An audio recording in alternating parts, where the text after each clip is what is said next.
Thanks so much for watching my buyer series to help you get better prepared for purchasing a property in our area. So now we've come to the point where you have found a property that you have fallen in love with and you want to put an offer in. Yay! So where do we go from here?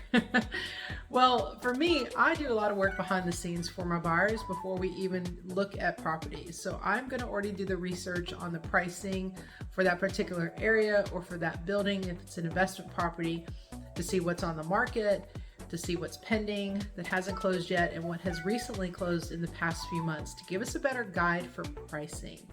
And then we'll be putting in a competitive offer based on that information. So not everything is just based around pricing. Obviously that's a huge component of it, but there's a lot more that goes into putting an offer together. Earnest money that you're going to put down is one of those things. That is a subjective amount. It's not a set amount in our area, so it's up to the individual buyer what they want to do. I do have recommendations to buyers based on the type of property that they're putting an offer in on, and of course the price point as well. So we'll have that conversation. We'll also talk about what's your timeline to close, whether or not you're financing. If you are financing, we're going to need about 30 to 45 days because there's going to be an appraisal process involved with that. If you're a cash buyer, those can usually get done within 2 weeks, and that would be a recommendation because that's going to be more enticing to the seller in most cases for you to close quicker than, if you were financing. We're also going to talk about inspection period. If you want to have an inspection done on the property and how many days we're going to ask the seller for that to happen. Again, everything that I'm discussing are all negotiable points.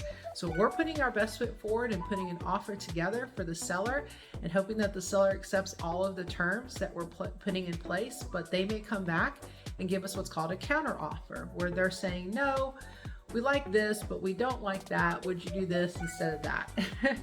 So there's several other points. There's going to be points where it's asking you about if you like the seller to purchase a warranty for you, or if you like to purchase it yourself or not at all, who's going to pay the title policy on the property. So the best thing is to have a realtor like me that's going to guide you through and walk you through each step, explain it to you, give you my advice, and then let you make a decision on what you want to offer.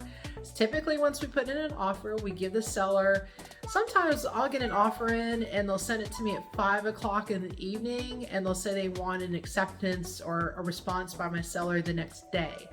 That's not super reasonable in most cases. So unless there's a multiple offer situation, I like to put in 48 hours, but I'll usually have that conversation with the listing agent and ask them, how much time do your sellers need to respond? Sometimes the answer will be, oh, they're super quick, or other times it's like, yeah, you're probably gonna give them a couple days. So I'll have that conversation in advance to kind of get a feel on that part. So then we're gonna wait. And then we're going to get a response.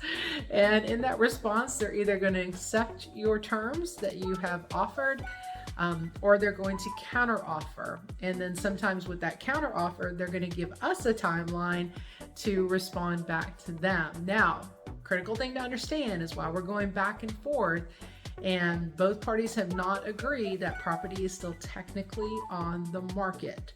So if you love it and it's the right price, and you want it, we want to get it done as quick as we can. Because even though properties are staying on the market a little bit longer, if a property is priced right and it's a desirable property, it's going under property pretty quick. So that is the contract process. That's the offer process. Now, once all parties come to terms, yay! And then all parties sign that contract. It is now a binding contract, and now what? Oh, that's the next video. Thanks for watching this one, guys. If you subscribe to my YouTube channel, I'd really appreciate it, and like this video as well. If you have any more questions about purchasing in our area, please feel free to reach out to me. My contact information's on the next screen. Have a great day.